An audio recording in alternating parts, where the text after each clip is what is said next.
Seja bem-vindo, vamos estudar o conteúdo da culpabilidade, verificando esse terceiro substrato do conceito analítico de crime, um conceito tripartido.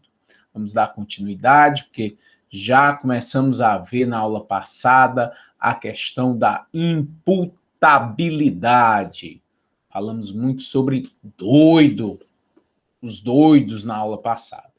Hoje nós vamos começar a conversar sobre os bêbados. Sim, os bêbados. Mas não é um bêbado qualquer, é um bêbado que praticou uma conduta que está descrita na lei como crime. E aí nós vamos verificar quais as consequências e se é possível ou não a punição.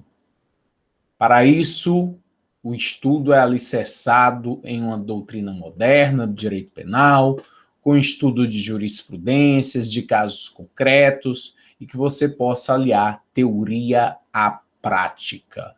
Vamos aí pedir licença a você para fazer uma apresentação por meio de slides.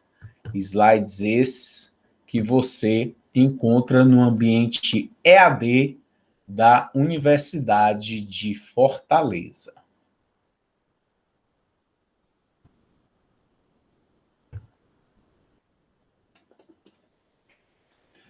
Artigo 28 do Código Penal. Slide é o número 20.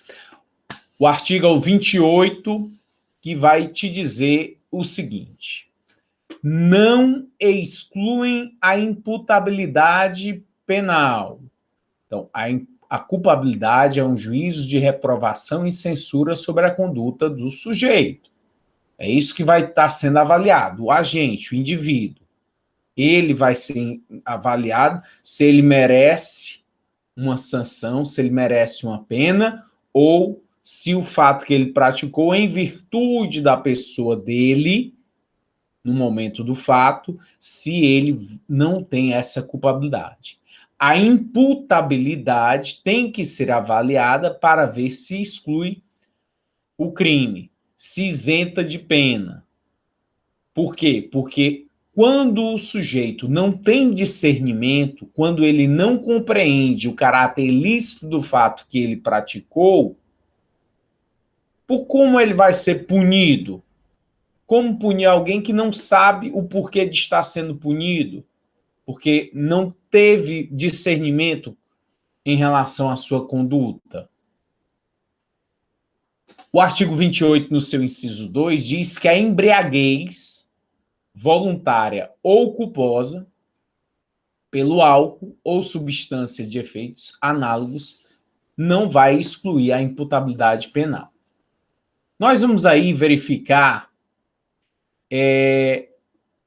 algumas formas do sujeito vir a ficar embriagado e, em detrimento disso, saber as consequências para o direito penal.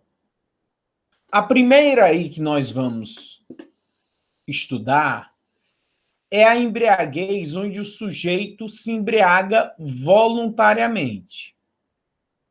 Eu vou me embriagar voluntariamente, ou seja, eu quero me embriagar. Eu quero esquecer meus problemas. Eu vou me embriagar. É voluntário. Eu começo a beber porque eu quero esquecer, eu quero sair de sintonia. Eu quero ficar fora dessa realidade. É actio libera causa, ação livre na causa. A teoria da actio libera causa, ação livre na causa, onde o sujeito ele sabe das consequências do álcool, que o álcool pode tirar do indivíduo o poder de decidir. Quem é que vai decidir agora? O álcool. Não é ele mais, é o álcool. O álcool é que vai dizer como ele deve se comportar. Então ele sabe disso antes de beber, mas ele decide beber dolosamente. Eu quero beber, eu quero ficar embriagado. Ok. E nessa circunstância, nessa condição, vem e comete crime. Seja lá na festa da empresa, confraternização de Natal, bebeu e começou a xingar, ameaçar os colegas, a lesionar, dar murro. Ah, no outro dia, não, não era eu não. Não, eu não lembro. Não existe isso. A responsabilidade do sujeito é estabelecida no artigo 28. Por quê? Porque essa situação da embriaguez voluntária não exclui a imputabilidade. Por quê? Porque você é responsável. Há um juízo de reprovação e censura sobre a sua conduta. Naquele momento, pelo menos antes de beber, você tinha discernimento sobre os efeitos do álcool. A culposa, embriaguez culposa, é aquela, vou tomar só 2 doses. 2 doses de cachaça, 2 doses de uísque. Mas se embriagou. Bebeu mais do que o seu organismo aguentaria. E aí vai e comete crime. A isenção de responsabilidade, de pena, não. Não exclui a imputabilidade penal essa embriaguez culposa. Pelo álcool ou substâncias de efeitos análogos. Se você tivesse cheirado cocaína, se você tivesse consumido o ópio, fumado maconha, LSD, qualquer droga, qualquer substância de efeitos análogos ao álcool que traz, que tira essa sua consciência momentânea, tem, por consequência, não excluir a imputabilidade. Não vai excluir. O Hugo está fazendo um comentário, ou seja, não é inimputável. Quem não é inimputável é aquele que não tem discernimento, que não tem, que na hora da ação ou da omissão, ele é inteiramente incapaz de entender o caráter ilícito do fato que praticou. Este é o inimputável. E aquele que tem discernimento, que tem compreensão, esse é o imputável. E na questão da embriaguez, que prevalece, teoria da actium libera em causa. Ação livre na causa, antes de se embriagar, antes de estar nessa situação, você sabe das consequências da embriaguez, da exclusão do poder de decidir que o sujeito tem. Olha aqui uma jurisprudência que eu separei para você, lá do Tribunal de Justiça do Rio Grande do Sul. Uma situação em concreto que foi julgado em primeira instância e depois em segunda instância, uma instância superior, através de um recurso, sobre a inimputabilidade ou semi-imputabilidade e o seu afastamento. Vamos lá o caso. A prova dos autos, lá do processo, é apta a demonstrar que o acusado praticou a contravenção de vias de fato. Contravenção de vias de fato é aquele empurrão, aquele tapa, ou seja, não causou lesão corporal, mas houve o contato físico, houve uma rubefação, e aí é a contravenção penal, vai para a lei das contravenções penais. A palavra da vítima foi firme e coerente ao longo da persecução penal, merecendo especial valoração. Inimputabilidade ou semi-imputabilidade. O fato de o réu estar embriagado na data do fato não é elemento suficiente a caracterizar a inimputabilidade, devendo a ausência de culpabilidade ser comprovada nos autos, o que não se concretizou, visto que o réu não apresentou qualquer sinal de incapacidade ou de incompreensão acerca da ilicitude de sua conduta. O indivíduo foi lá, na confraternização de fim de ano da empresa, deu tapa, empurrou, e aí foi autuado em um termo circunstanciado de ocorrência pela contravenção penal de vias de fato. A defesa diz, não, ele estava embriagado, ele não tinha discernimento, ele não tinha consciência.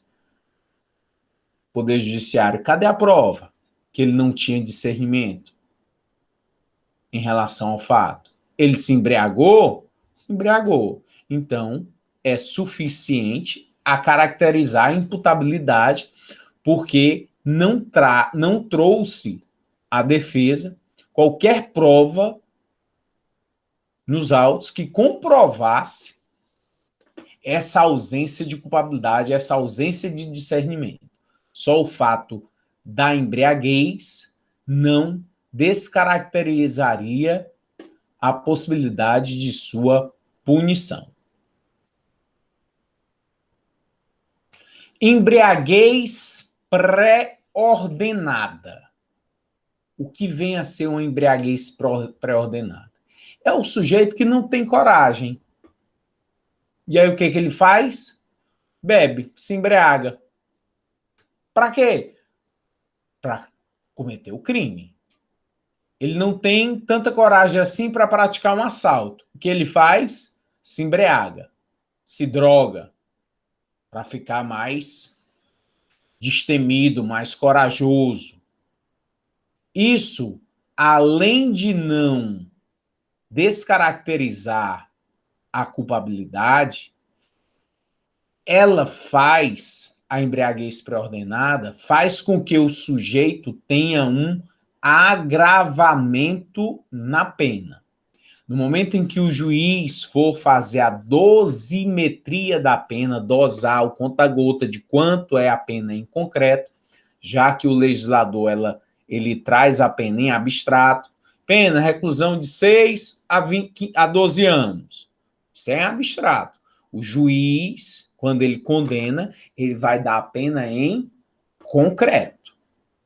Se for observado, for detectado, for provado que houve a embriaguez pré-ordenada, o agente se embriagou para ter melhores condições de cometer o crime, isso é uma circunstância agravante prevista no Código Penal, no artigo 61, inciso 2, que é a segunda fase da dosimetria. O juiz vai verificar atenuantes e agravantes, e aí ele aplica um aumento em relação à pena, à sua dosagem, por conta da circunstância agravante. O artigo 28 tem o seu parágrafo primeiro. O que nos diz? É isento de pena, não vai ser punido, o agente que, por embriaguez completa, proveniente de caso fortuito ou força maior, era, ao tempo da ação ou da omissão, inteiramente incapaz de entender o caráter ilícito do fato ou de determinar-se de acordo com esse entendimento. Aqui nós temos a isenção da pena. O professor quer dizer que a embriaguez, em algum momento, ela pode excluir a responsabilidade, excluir a culpabilidade e fazer com que o sujeito seja inimputável? Perfeito. Como? Aí no artigo 28, parágrafo 1º.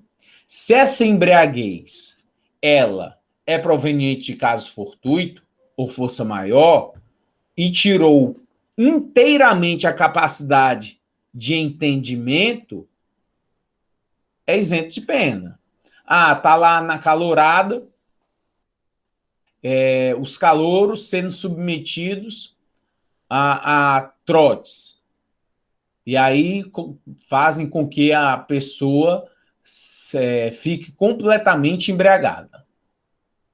A pessoa força a outra a se embriagar.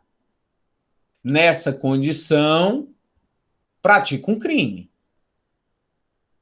nessa condição, em decorrência da embriaguez completa, que retirou a inteira capacidade de discernimento, a pessoa foi lá e praticou um crime.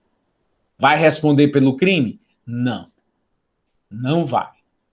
Vai ser isenta de pena. Vai ser isento de pena porque a embriaguez foi causada por caso fortuito ou força maior. Força maior é quando alguém embriaga, aqui, ó, 4.4. Decorrente de força maior, o sujeito é constrangido a tornar-se embriagado. Exemplo, garoto passou no vestibular e é obrigado a ingerir grande quantidade de bebida alcoólica. Força maior é uma força humana. Caso fortuito é da natureza, mas força maior é produto proveniente de força humana. Eu fiz com que o sujeito estivesse embriagado. Eu fiz com que ele se embriagasse. Essa embriaguez, ela sendo completa, em decorrência da força maior, que tirou a inteira capacidade de discernimento, traz a isenção de pena. A embriaguez acidental, o Hugo está perguntando aqui, está falando, nós vamos ver, deixa eu ver se é no próximo slide. Vamos, já veio um slide aqui específico sobre a embriaguez acidental. Essa embriaguez aqui, ela não é acidental, ela é forçada, é força maior. Não é caso fortuito. A acidental é o caso fortuito. O parágrafo 2º, ele é bem parecido com o parágrafo 1º. O que vai... A principal diferença é que lá no parágrafo 1º se tem a inteira incapacidade. O sujeito perdeu completamente a capacidade de discernimento. No parágrafo 2º, não. Aqui o sujeito tem pelo menos um pouquinho de discernimento. É como se tivesse apenas uma perturbação. Então, se ficou... Ele está embriagado? Tá. Foi proveniente caso fortuito ou força maior? Foi. Mas ainda ficou um resquício de discernimento? Ficou. Então é só redução de pena. Olha aqui o que descreve. Parágrafo 2º. A pena pode ser reduzida de 1 a 2/3 se o agente, por embriaguez, proveniente de caso fortuito ou força maior, não possuía, ao tempo da ação ou da omissão, a plena capacidade de entender o caráter ilícito do fato ou de determinar-se de acordo com esse entendimento. Não possuía plena capacidade. Diferente lá do parágrafo 1º, que era inteiramente incapaz. Era inteiramente, é por inteiro. Aqui não. Não tinha plena capacidade. Eu estou embriagado porque me submeteram a esse trote, mas eu estou vendo aqui um desafeto, eu já não gosto dele, vou lá dar um bufete, esmurrar esse indivíduo. Eu ainda tinha um resquício de capacidade, de entendimento. O que vai acontecer comigo? Vai haver a isenção de pena? Não. Mas o juiz dá uma redução da pena. Na terceira fase da dosimetria penal, onde o juiz avalia as causas de aumento e de diminuição, ele vai dar uma diminuição nessa pena, na dosagem da pena. É isento de pena na lei específica, lei antidrogas, lei de tóxicos. No artigo 45, ele diz o seguinte: é isento de pena o agente que, em razão da dependência, o sujeito que é dependente químico por drogas, ou sob o efeito proveniente de caso fortuito ou força maior de droga, era, ao tempo da ação ou da omissão, qualquer que tenha sido a infração penal praticada. Não é só uso de droga, posse de droga ou tráfico de drogas, não. Qualquer que tenha sido a infração penal praticada. Inteiramente incapaz de entender o caráter ilícito do fato ou de determinar-se de acordo com esse entendimento. Nessa lei específica, lei antidrogas, o sujeito que praticou um crime, mas que estava sob o efeito da droga em decorrência de caso fortuito ou força maior, ele terá isenção de pena. Não tem muita diferença em relação ao Código, à lei geral, a parte geral do Código Penal, aí que traz o artigo 26. Só que a lei é específica em relação às drogas. E o crime que ele praticou, qualquer que tenha sido o crime, vai haver essa isenção. É a questão da embriaguez patológica. O indivíduo é um dependente químico por drogas, é um doente mental. Se equipara à doença mental. Por isso, a isenção de pena. 5. Decorrente de caso fortuito, que aí foi a pergunta do Hugo em relação a ser acidental. No caso fortuito, o sujeito é colocado acidentalmente em estado de embriaguez. Pessoa em excursão a um alambique que cai no tonel de pinga. Esse é exemplo do indivíduo lá no tonel de pinga, é um exemplo clássico do Damásio. Do Damásio que tinha no livro dele, e os autores sempre copiaram, os professores também, esse exemplo do indivíduo que estava lá no tonel de pinga e caiu, e por isso se embriagou. Mas você pode ter aí uma situação de um ambiente químico, o sujeito tem inalado alguma coisa e perdeu a inteira capacidade de discernir e foi lá e praticou algum crime. Lesionou alguém, matou alguém, seja lá o que for, mas por conta de caso fortuito, ele acabou se embriagando. E aí, esse termo, se embriagar, não é só pelo álcool que a pessoa se embriaga. A embriaguez, essa falta de discernimento que a pessoa tem, pode ser tanto por drogas quanto pelo álcool. Esse é o entendimento em relação ao direito penal. Lá no Museu da Cachaça, o Thiago está dizendo. Exatamente. E aí eu trouxe outra jurisprudência sobre a questão da embriaguez, e aí é referente a caso fortuito ou força maior. Essa é uma jurisprudência do Tribunal de Justiça do Espírito Santo. Vamos a ela. Que é um caso recorrente. Você vai, quando você for pesquisar, você vai encontrar diversas jurisprudências, diversos julgamentos a casos parecidos com este. De acordo com o artigo 28, parágrafo 1º do Código Penal, somente a embriaguez completa e acidental seria capaz de excluir a culpabilidade do agente. Em todas as demais hipóteses, o fato, além de típico e ilícito, também é culpável, devendo o autor da infração penal por ela responder. 2. Dentre os variados e por vezes criativos exemplos de embriaguez decorrente de caso fortuito ou força maior, pode figurar a hipótese do sujeito que, fazendo uso de certa medicação, consome quantidade mínima de bebida alcoólica, mas tem os efeitos do álcool potencializados por referidos remédios. 3.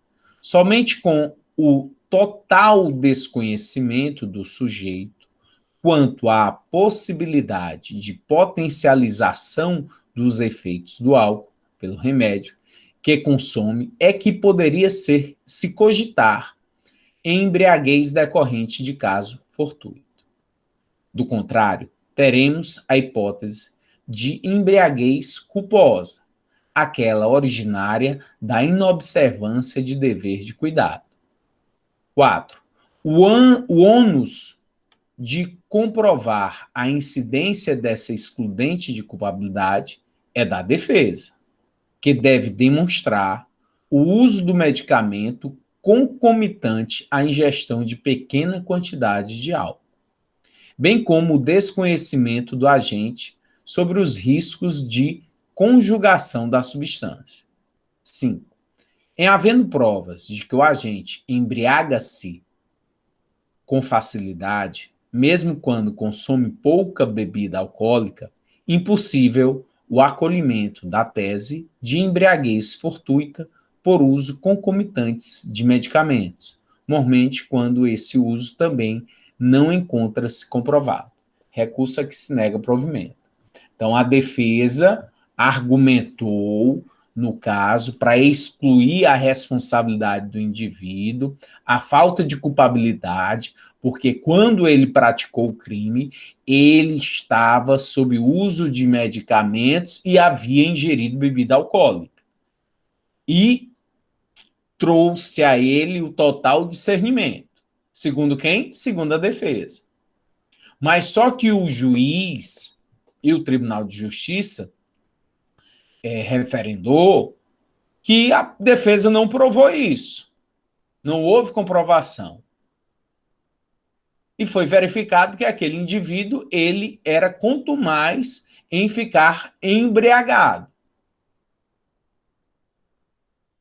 E aí, essa embriaguez decorrente de caso fortuito, de algo acidental, não prosperou, mas foi argumentado. Nós vimos até agora a embriaguez nessas possibilidades que estão aí expostas. A embriaguez pode ser não acidental, é um quadro resumo. Não acidental, voluntário, não vai excluir a imputabilidade, conforme o artigo 28, inciso 1. A embriaguez não acidental culposa também não exclui. Por quê? Porque o sujeito ou ele quer beber, voluntário, ou ele bebeu mais do que deveria, culposa. Vai excluir a responsabilidade? Não. Responde pelo crime como se estivesse sóbrio. Action libera em causa, ação livre na causa. Antes de se embriagar, você sabia dos riscos ou das consequências que o álcool poderia fazer na sua vida em relação a lhe tirar o poder de decisão. A acidental, se ela for completa, exclui a imputabilidade, conforme artigo 28, parágrafo 1º, e se for acidental incompleta, reduz a pena, conforme parágrafo 2º do artigo 28. A patológica equivale à doença mental, embriaguez patológica, é o alcoólatra. Esse pode ser considerado como um doente mental, uma doença mental. Vai lá para o artigo 26, caput, se for inteiramente incapaz, exclui a imputabilidade. Se for patológica, apenas com uma perturbação, vai para o artigo 26, parágrafo 1º. Redução da capacidade vai reduzir a pena. E a pré-ordenada é causa de agravamento da pena, conforme o artigo 65, onde o sujeito ele não tem coragem de cometer o crime, mas acaba bebendo com essa finalidade de criar coragem. Alguém quer fazer um questionamento? Pode ficar à vontade. Oi, professor. Boa tarde.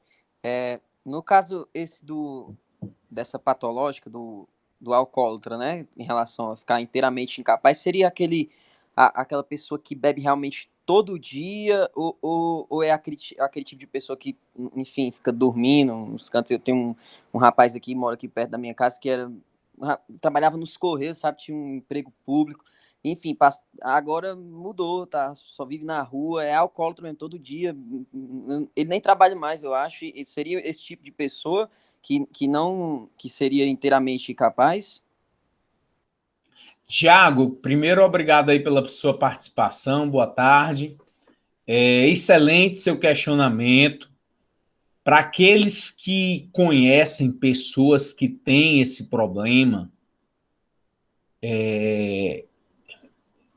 fica mais fácil a compreensão. Como você conhece essa pessoa, eu tenho certeza, Tiago, que você consegue compreender melhor o tema. Porque aquele indivíduo que é alcoólatra, de fato, ele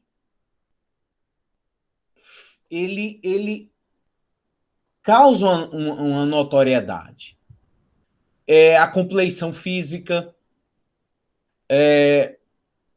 o semblante, a fala. O sujeito é um doente, é uma doença, é uma questão química, é mais forte do que ele. Ele precisa de um tratamento, ele precisa de medicamentos para conseguir passar por isso. Quando existem situações como esta, e é necessária a prova pericial, e a prova pericial é lá no processo penal. Aqui a gente, no direito penal, a gente trabalha com um fato específico, e aí, pelo teu exemplo, eu sei o que aconteceu. Quando eu digo um exemplo, é aquilo. Lá no processo penal, a defesa tem que demonstrar, tem que provar ali que o sujeito realmente cometeu o crime, mas ele era um doente mental, porque ele estava cometido de uma embriaguez patológica, de uma questão patológica, que era a questão da situação ou pelo álcool ou pelas drogas. E aí você viu também, que eu demonstrei ali no artigo 45 da lei antidrogas, que há a isenção de pena também em relação à patologia, ao doente químico por drogas. Espero aí ter elucidado o seu questionamento. E aí, no momento em que for inteira, por inteira incapacidade, vai para o artigo 26, caput. Se for perturbação, vai para o parágrafo 1º do artigo 26, com redução de pena.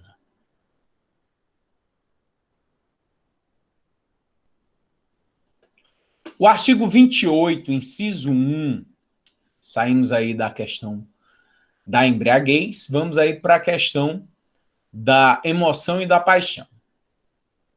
Inciso 1 do artigo 28 diz que não exclui a imputabilidade, a emoção e a paixão. Emoção é um sentimento abrupto, súbito, repentino, arrebatador, que toma a pessoa tal e qual um vendaval, é fugaz, efêmero e passageiro.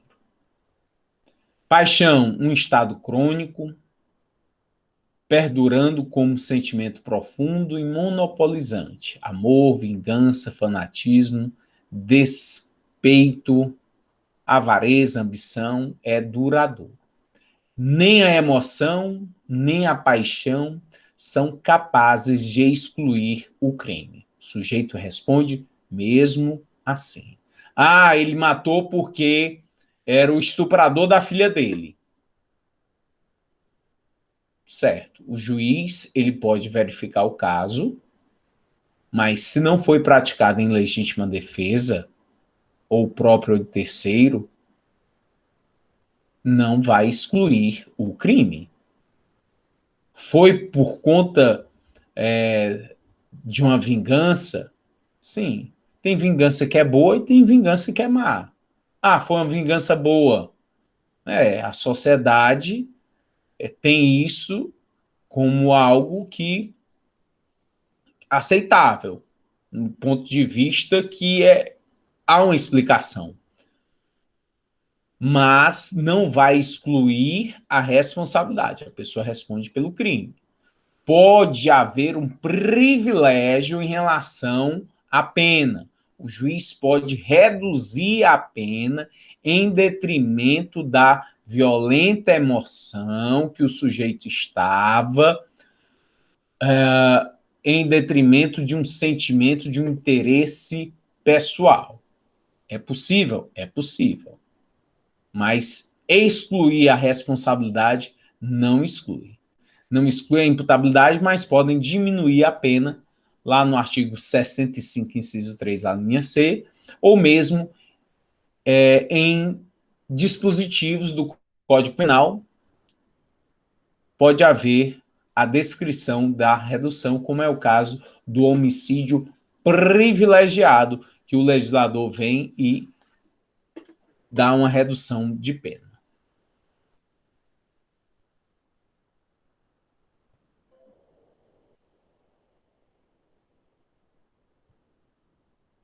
Vamos aí sair da imputabilidade, que é causa de exclusão da culpabilidade, e vamos ver outro elemento que compõe a culpabilidade.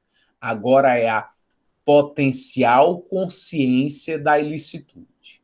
Saber se o indivíduo tinha potencialidade, era potencializada a ele, conhecer, ter a consciência de que o fato que ele está ali praticando se era ilícito.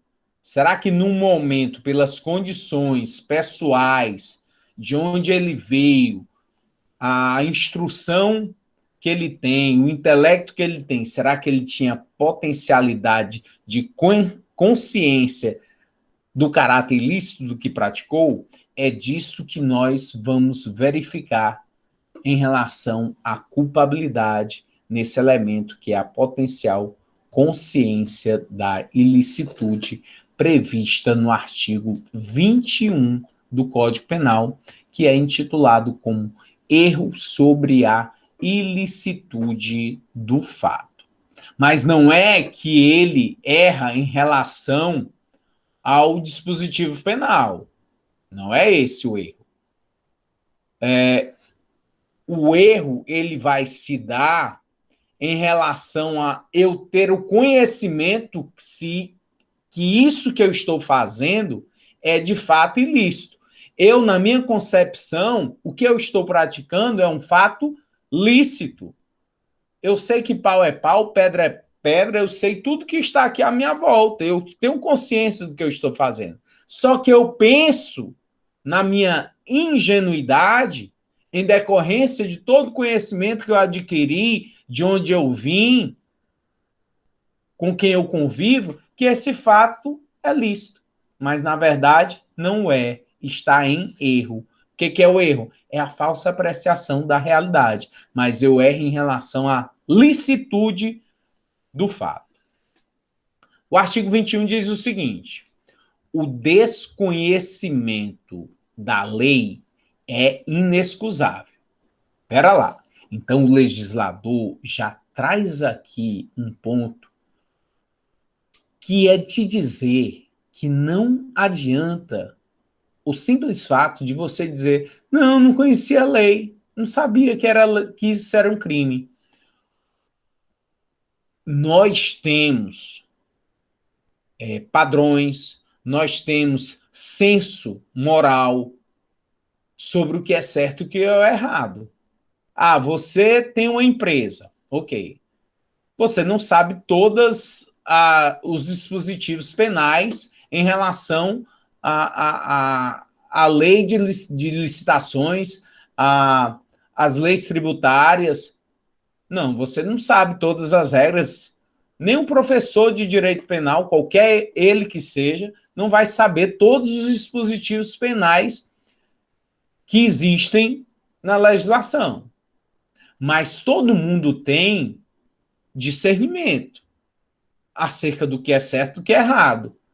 Ah, tu fraudou um documento.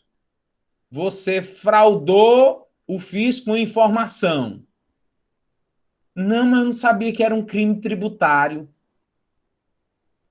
Eu pensei que só que era uma questão trabalhista. Ah, peraí, você sabe, tem discernimento do que é certo e do que é errado. Então, quando você faz, embora você não tenha ali o Código Penal para sua leitura, você tem consciência e discernimento que está fazendo a coisa errada e que pode vir a ter consequências, inclusive penais. Então, esse desconhecimento da lei não é possível de ser alegado para isentar de pena, de responsabilidade. Isso é a regra. A regra é essa. O desconhecimento da lei é inexcusável, indesculpável. Sim, e o que vai ser útil aqui para nós, então? Erro sobre a ilicitude do fato. É aqui, ó. O erro sobre a ilicitude do fato, se inevitável,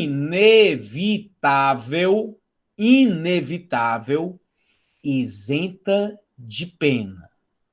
Se evitável, poderá diminuí-la de 1/6 a 1/3. Professor, e o que é o inevitável? Está aqui no parágrafo único. Considera-se evitável o erro se o agente atua ou se omite, sem a consciência da ilicitude do fato, quando lhe era possível, nas circunstâncias, ter ou atingir essa consciência.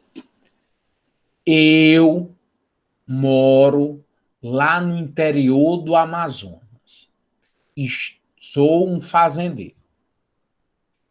Trago minha filha para uma consulta médica em São Paulo. Eu, um homem da roça, um homem do arado. Aí chego na capital paulista, portando aí um facão na minha cintura. Mas eu passei a vida toda com esse facão na minha cintura.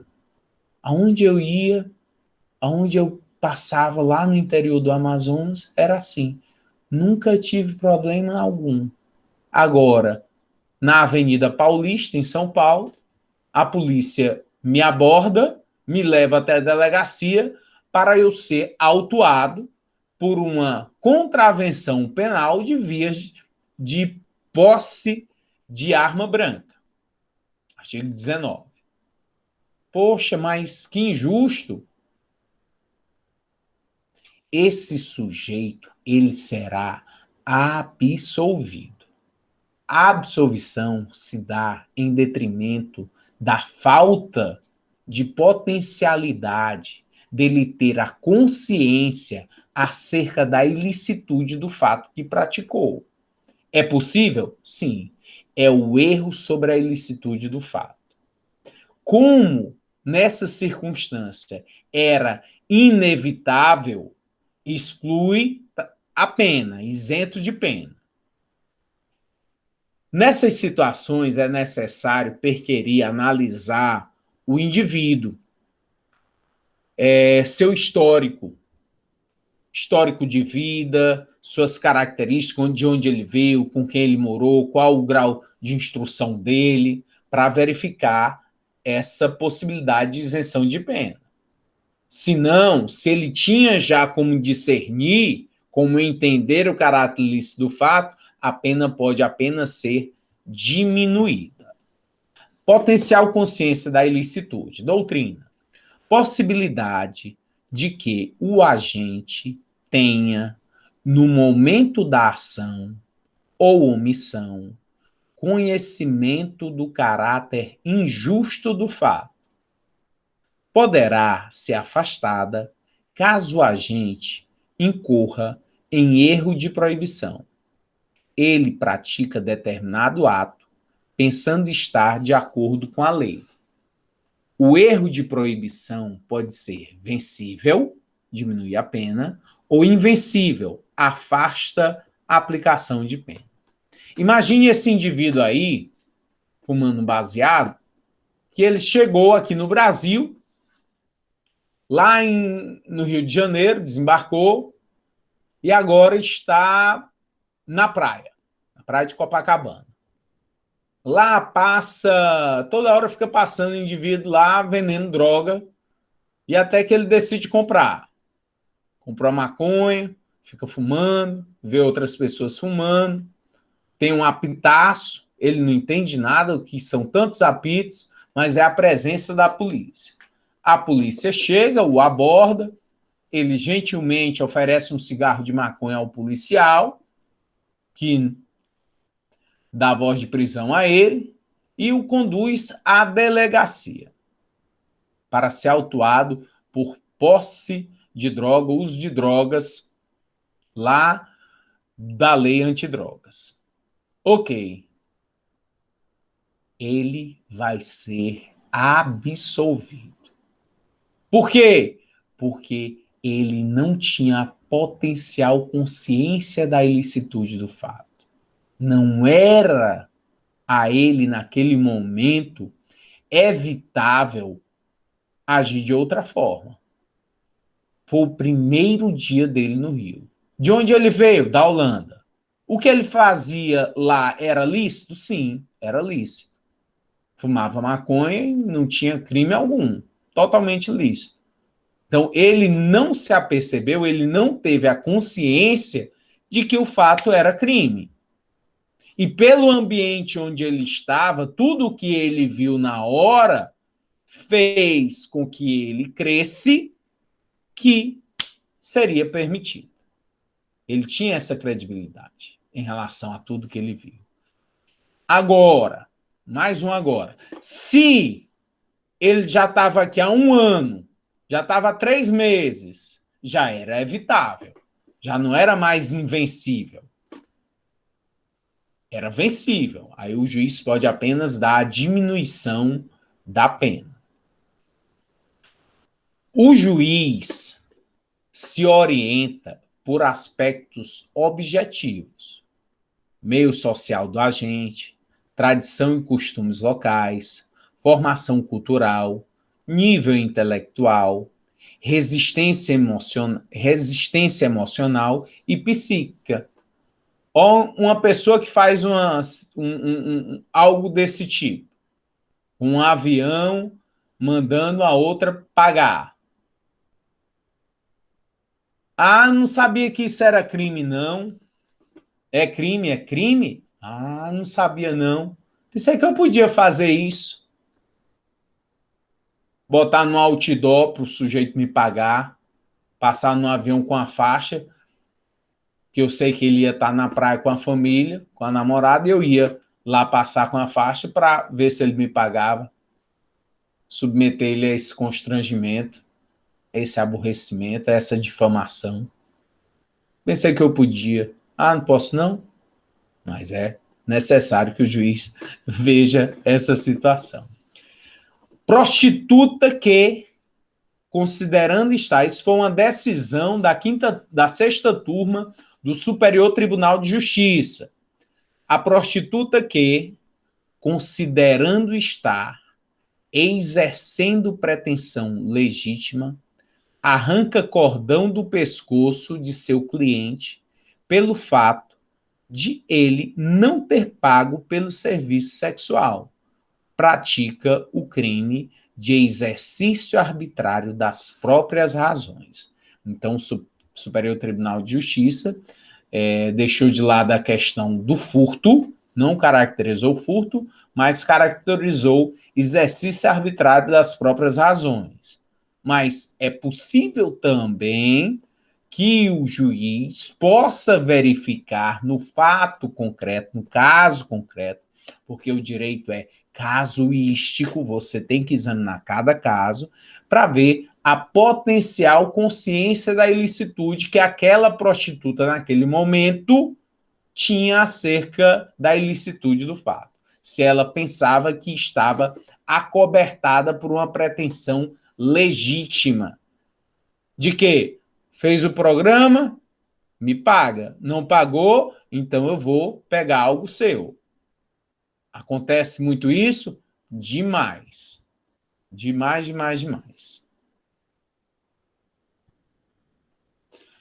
Erro de proibição. Potencial consciência da ilicitude é um erro de proibição.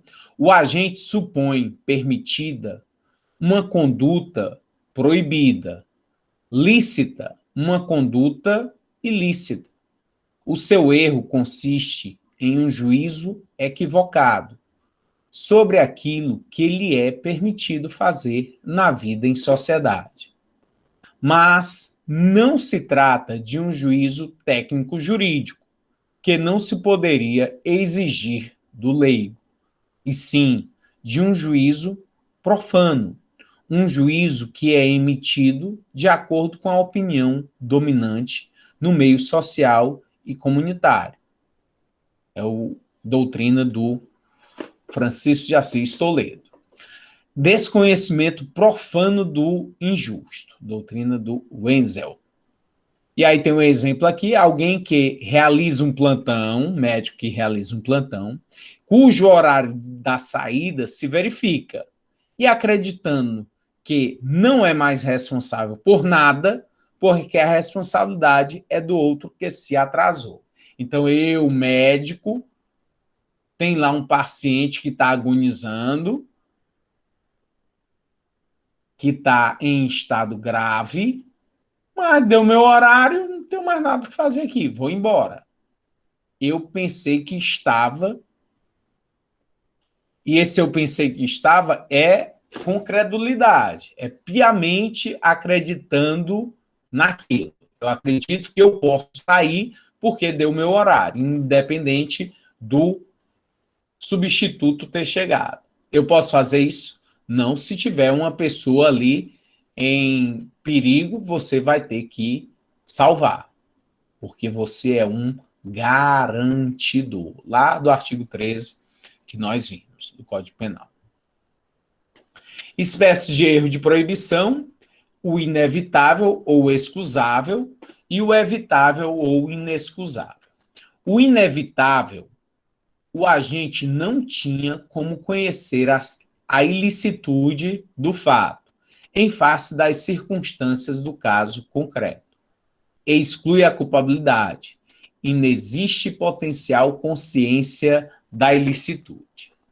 E o evitável e inexcusável, embora desconhecesse que o fato era ilícito, o agente tinha condições de saber que contrariava o ordenamento jurídico, redução de pena de 1/6 a 2/3. Então, é um quadro comparativo em relação à potencial consciência da ilicitude, em ela ser inevitável ou evitável. E aí tem um exemplo aqui.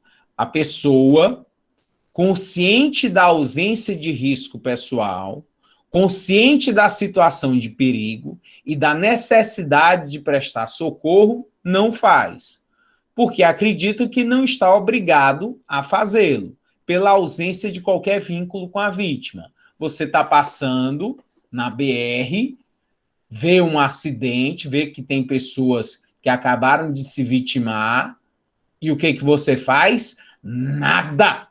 Você vai embora. Cadê o seu dever de solidariedade? Não, mas não tinha nenhum, não tem, tinha parente meu. Quem tem que fazer isso é a PRF, Polícia Rodoviária Federal. Não sou eu. Mas quem estava passando lá na hora não era a Polícia Rodoviária Federal, era você. Você tinha que ter parado e ter socorrido da forma que você pudesse. Ah, mas eu não sabia que era crime, não. Pois é crime, é omissão de socorro prevista no artigo 135 do Código Penal. Quando alguém estiver em perigo, você é obrigado a socorrer ou pedir auxílio a autoridades dos estados. Mais uma jurisprudência aqui, uma jurisprudência sobre potencial consciência da ilicitude e um caso aí envolvendo habilitação. Mas aqui é um caso relativo ao sujeito estar com a habilitação falsa. Jurisprudência Tribunal de Justiça de Minas Gerais. Não há de se falar em erro de proibição quando o agente possuía potencial consciência da ilicitude, considerando a exigência do homem mediano. Se o apelante comprou o CNH sabendo da ilicitude de sua conduta, usando-a mesmo sendo inabilitado, deve ser condenado pelo crime previsto no artigo 304 do Código Penal. 3. Negado provimento ao recurso, mantendo-se a sentença incólume. No caso aí, o sujeito com uma habilitação que ele comprou sabendo da falsidade dela, ele não vai poder alegar a potencial consciência da ilicitude do fato, porque ele sabia sim que o fato era ilícito. Causas de exclusão da exigibilidade de conduta diversa. Nós vamos agora, estamos ainda em culpabilidade, mas vamos para o terceiro elemento da culpabilidade, finalizando a culpabilidade, finalizando o terceiro substrato. Causa de exclusão da exigibilidade de conduta diversa, coação moral irresistível e obediência hierárquica. Vamos verificar se era exigível naquela situação outra conduta do indivíduo, ou a não ser, ou aquela que ele praticou. Isso acaba podendo ser excluída. Artigo 22.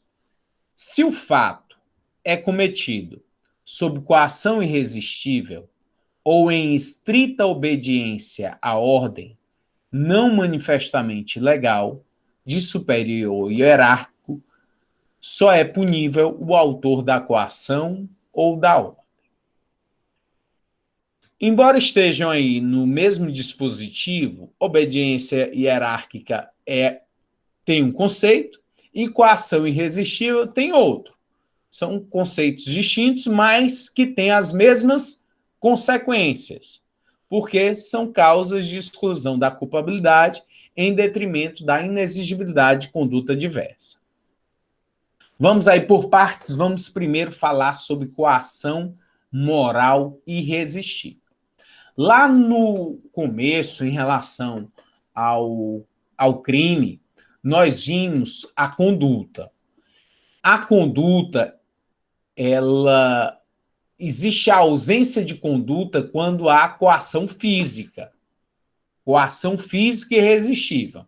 Alguém pegou uma arma, colocou na sua mão e com a força dela fez com que você engatilhasse e acionasse a arma. Matou uma pessoa. A ausência de conduta em relação a você. Por quê? Porque houve coação física, uma coação física irresistível. Tirou a sua vontade em relação ao crime. Com a ausência de vontade, a ausência de conduta, a ausência de fato típico, a ausência de crime. Mas aqui o que nós vamos falar é sobre coação moral, não é coação física, coação moral. E essa coação moral que você foi submetido, ela foi irresistível para um número indeterminado de pessoas que, se estivessem no seu lugar, teriam feito a mesma coisa. E aí a gente traz aqui, no artigo 22, só o aspecto da coação. E aí a gente tira do dispositivo a obediência hierárquica. Aqui, ó, como é que fica. Se o fato é cometido sob coação irresistível, só é punível o autor da coação. Observação, doutrina. Coação pode ser moral ou física, resistível ou irresistível. A coação moral irresistível afasta a culpabilidade, enquanto que a coação física irresistível afasta a tipicidade. Em ambos os casos, o coator responde pelo crime praticado pelo coagido. Vamos aí a um exemplo. O indivíduo é o gerente do Banco do Brasil, lá do interior de Nova Russas. E ele foi surpreendido com sua família sob mira de revólveres. Entraram na residência dele, uma quadrilha fortemente armada, e disseram a ele, ó, quando amanhecer o dia, você vai na agência e traz todo o dinheiro aqui pra gente. Senão, sua família será toda morta. Isso é uma coação moral. Esse gerente do banco está sendo coagido moralmente. Poxa, mas ele tem opção? Tem, a opção ele tem. Ele pode acreditar que os indivíduos não vão libertar sua família após o recebimento do dinheiro e que sua família vai ser morta. É possível que isso aconteça? Sim. Então eu vou pegar e vou ligar para a polícia. Não vou entregar o dinheiro, vou ligar para a polícia vai resolver. Ele tem opção. Mas a sociedade não tem um juízo de reprovação, um juízo de censura à conduta dele quando ele entrega esse dinheiro aos bandidos, porque ele está sob a coação moral irresistível, que exclui a culpabilidade em relação à exigibilidade de conduta diversa. Não era exigível a ele outra conduta naquele momento, a não ser aquela que ele teve. A irresistibilidade da coação deve ser medida pela gravidade do mal ameaçado. É indiferente que a vítima do mal seja o próprio coagido ou alguém de sua ligação afetiva. No caso de coação resistível, não haverá exclusão da culpabilidade penal. Então, a coação tem que ser irresistível. A conduta dos indivíduos ela é típica e antijurídica. A conduta do gerente do banco ela é uma conduta típica, ele tem a vontade de subtrair o dinheiro, tem dolo, ele não está sob nenhuma causa de exclusão da ilicitude, e o que, na verdade, está é sobre a excludente da culpabilidade em relação à exigibilidade de conduta diversa. Deixa eu ver aqui um questionamento. Deixa eu puxar aqui o Tiago. Teve um caso de um Uber aqui em Fortaleza que passou 1 ano preso porque estava sendo coagido dentro do carro com bandidos. Ele não parou a abordagem da polícia e foi preso, porque os bandidos estavam fazendo assaltos no carro com ele no volante. Tiago, aí você está fazendo uma pergunta, seria isso? Estaria dentro, mas aí no caso, ele foi coagido a dirigir o veículo para a prática de assaltos, para levar os traficantes, os bandidos. Ok, aí ele estaria sob coação moral irresistível. Uma situação perturbadora, uma situação terrível, que a polícia, a justiça tem que separar o joio do trigo, saber quem é bandido, quem é cidadão. E aí, se ele estava nessa situação, ele foi vítima. Ele foi sequestrado, ele foi sequestrado ali naquele momento pelos bandidos que estavam obrigando a praticar assaltos. Foi um sequestro. Levou um tiro. Pois é. Então, aí, casos como esse, é que devem ser melhor analisados pela justiça para que não haja situações como esta, que um indivíduo desse possa ser libertado. A obediência hierárquica. Vamos aqui, o que diz o artigo 22, quando a gente lê só a situação da obediência hierárquica. Artigo 22. Se o fato é cometido em estrita obediência à ordem não manifestamente ilegal, só é punível o autor da ordem. Então, você excluiu tudo que tem a respeito de coação irresistível e ficou só a obediência hierárquica. Obediência hierárquica, doutrina. É a obediência à ordem não manifestamente ilegal de superior hierárquico, tornando viciada a vontade do subordinado, e afastando a exigência de conduta diversa. Quais são os seus requisitos? Ordem de autoridade superior, hierarquia de direito público, ordem ilegal e legalidade não manifesta. Na obediência hierárquica, você recebeu uma ordem. Tá, recebi uma ordem. Ordem de quê? De fazer ou de não fazer. Eu vou obedecer? Eu tenho que decidir se eu vou obedecer ou se eu não vou obedecer. Para a isenção de pena, de responsabilidade, de culpabilidade, essa obediência a essa ordem tem que ter essa ordem a aparência de legal, de legalidade. Se eu estou recebendo uma ordem que eu sei que é manifestamente ilegal, eu não cumpro. Eu não vou cumprir a ordem. Sob pena de quê? De responder quem determinou e quem cumpriu. Tem a ordem que ter aparência de legalidade. A ordem tem que ser de superior hierárquico. Do coronel para com o soldado, do juiz para com o oficial de justiça, do delegado para com o escrivão, para com o inspetor.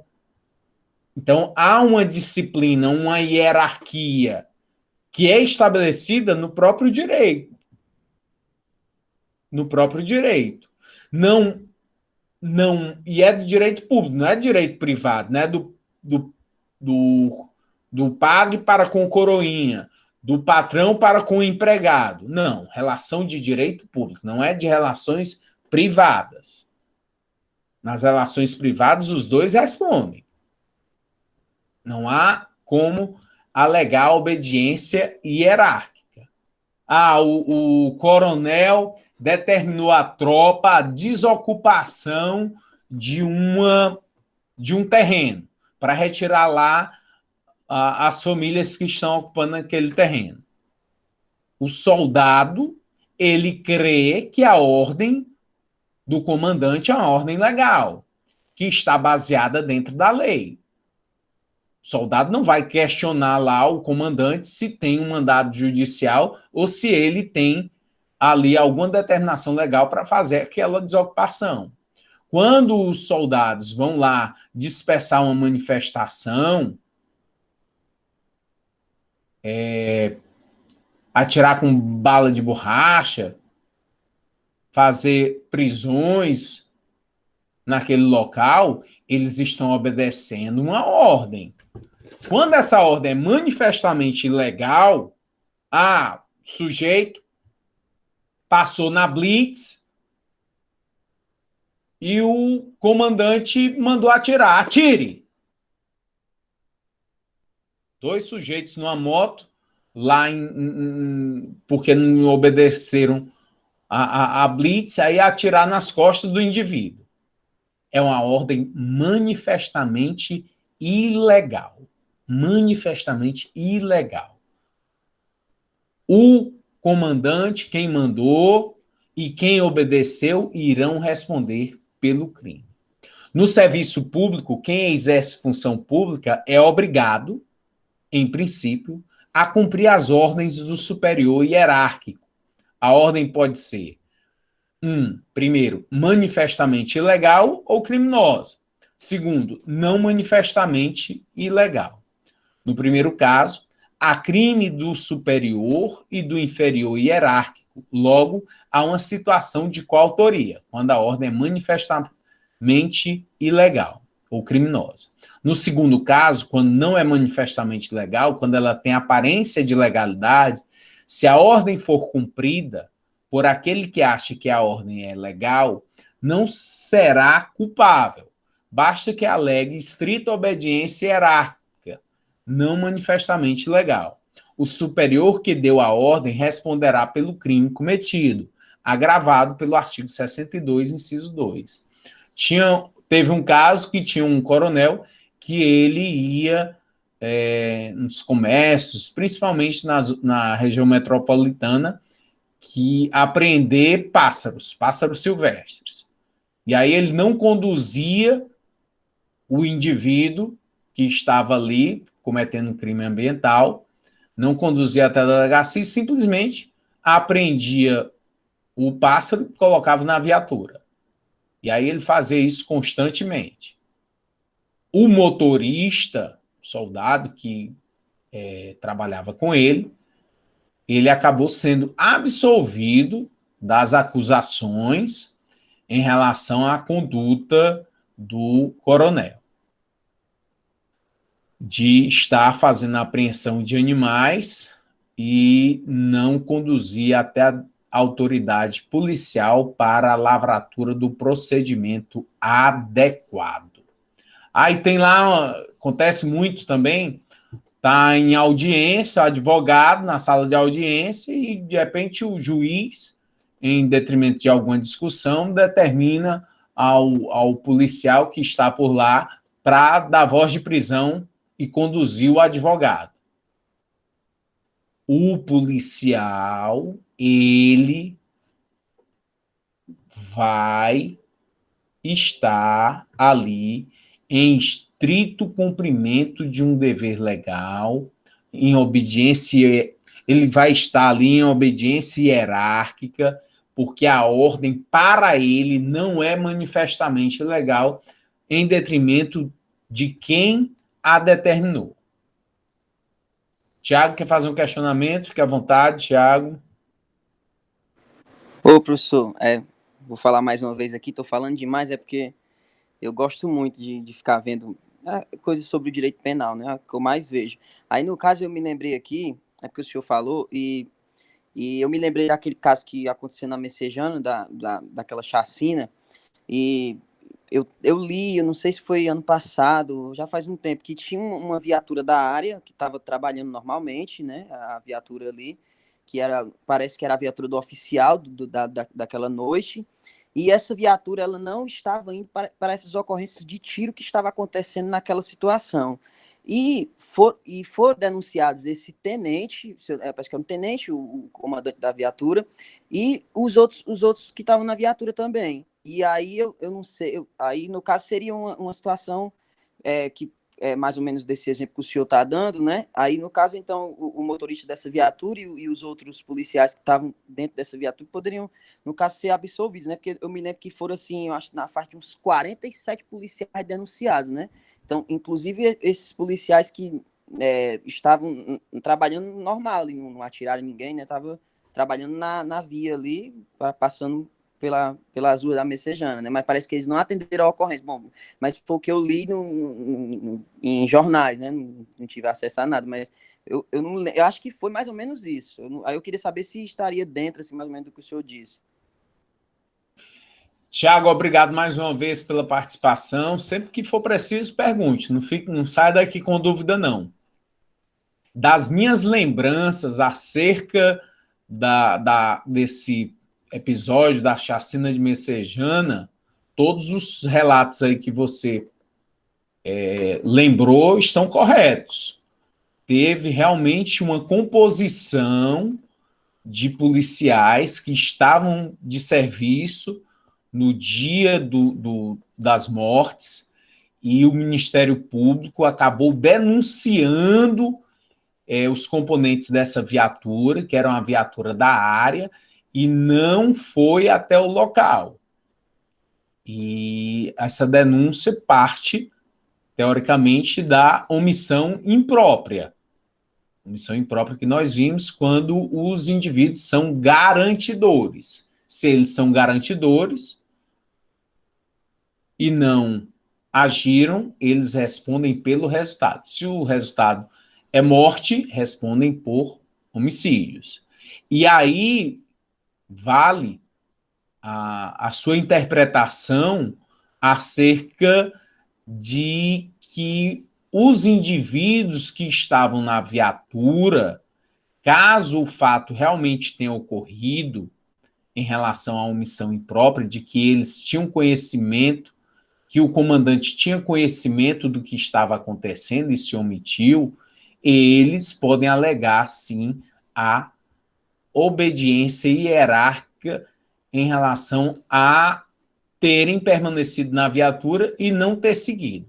E nas forças policiais, na justiça militar, é muito comum a preservação da hierarquia e as alegativas da obediência hierárquica por parte daqueles que estavam sob o comando de superior.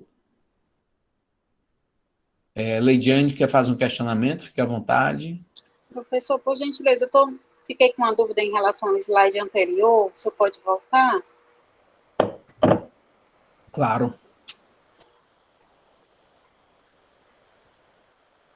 Pronto, em relação a esse segundo caso aí, não manifestamente ilegal, ou seja, o servidor recebeu uma ordem, né, do seu chefe hierárquico, e para ele era uma manifestação ilegal. Eu não entendi porque, na explicação embaixo, deu a entender que o superior ia responder e ele não, porque era ilegal.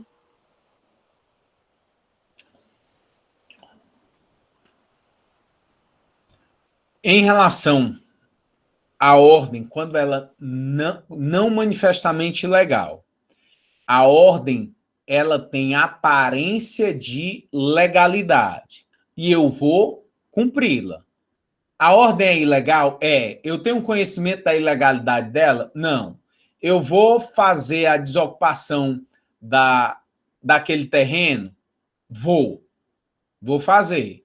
Por quê? Porque o meu comandante determinou. E aí eu estou fazendo. O comandante poderia ter determinado essa desapropriação? Não poderia. Não poderia. Mas eu que recebi a ordem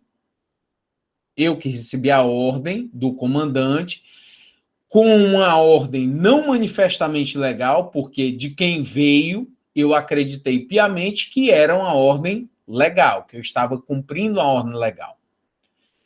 Quem vai responder por crime? Somente o comandante. Eu que obedeci ao meu superior hierárquico, não respondo. Vamos ver aqui se ficou bem claro em relação ao que está descrito. No segundo caso, se a ordem for cumprida por aquele que acha que a ordem é legal, não será culpável. Eu policial.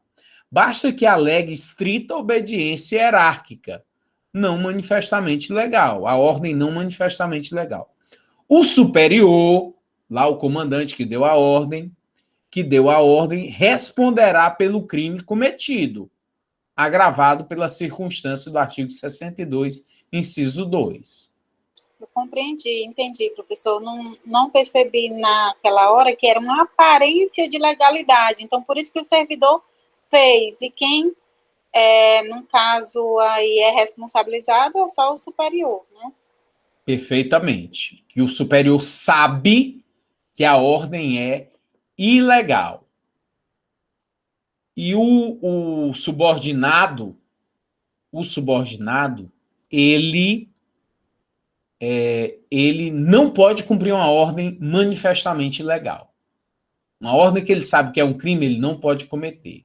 Hoje em dia, Leidiane, teve uma mudança legislativa e os estatutos das polícias estaduais estão se adaptando em relação à prisão disciplinar. Não é mais possível haver prisão disciplinar. O policial vai ficar lá preso 10 dias, preso final de semana. Por quê? Porque o comandante determinou, não pode mais, em decorrência de questões administrativas, haver a prisão. E aí os estatutos policiais estão se adaptando nos estados a essa nova forma em relação à punição disciplinar e vai acabar afetando mais o bolso do policial do que qualquer outra coisa quando ele praticar uma transgressão administrativa. Eu já vi várias vezes, por exemplo, em Estatuto do Servidor Federal, assim como um Código de Ética Federal, essa questão que o servidor é obrigado a cumprir a ordem, desde que não seja ilegal. Perfeitamente. Porque se for ilegal, só quem mandou é que responde. Pode haver coação moral devido à obediência hierárquica, mas somente se a relação de subordinação for de natureza pública. Não se consideram as relações de parentesco e as privadas. Devem estar presentes os requisitos formais de uma ordem, e esta deve ser dada por superior hierárquico, e não pode ser manifestamente ilegal, porque se for manifestamente ilegal, respondem os dois. Então, pela atenção, pela paciência e pela participação de todos, muito obrigado, boa noite e até nosso próximo encontro. Um abraço.